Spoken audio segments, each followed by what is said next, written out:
അപ്പോൾ ഇന്നലെ ചെയ്തതിൻ്റെ ബാക്കി ഓയിൽ പമ്പും ഓയിൽ ഫിൽറ്ററും ടൈമിംഗ് കവറിൽ ഫിക്സ് ചെയ്യുന്ന വീഡിയോ ആണിത്.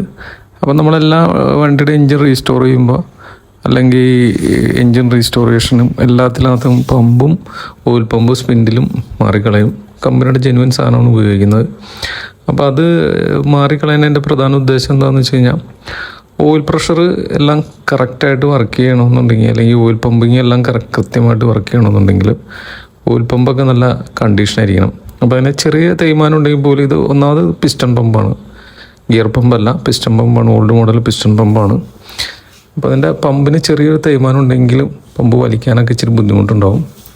അപ്പോൾ അതുകൊണ്ട് അറിയാമല്ലോ, പലർക്കും അറിയാവുന്നൊരു കേസാണ്. കാരണം എന്ന് വെച്ച് കഴിഞ്ഞാൽ ഇത് പാക്കിങ്ങിൻ്റെ ഇടയിൽ കൂടെ അത്രയും പ്രഷറിൽ വലിച്ച് കയറ്റി കണക്ടറിൻ്റെ ഇടയിൽ കൂടെ വന്ന് പിന്നെ ക്രാങ്ക് കേസിൽ വന്ന് അത്രയും ഇതുള്ള ഒരു ഇത്തിരി കോംപ്ലിക്കേഷനുള്ള പമ്പുകളാണ്. അപ്പോൾ പമ്പിനകത്തൊന്നും ഒരു കോംപ്രമൈസും കാണിക്കാറില്ല, പമ്പൊക്കെ മാറിക്കുള്ളൂ. പിന്നെ എൻ്റെ ഹോളുകളെല്ലാം കറക്റ്റായിട്ട് ക്ലീൻ ചെയ്ത് തുറന്ന് എല്ലാം പക്കയാക്കിയിട്ട് വേണം സെറ്റ് ചെയ്യാൻ.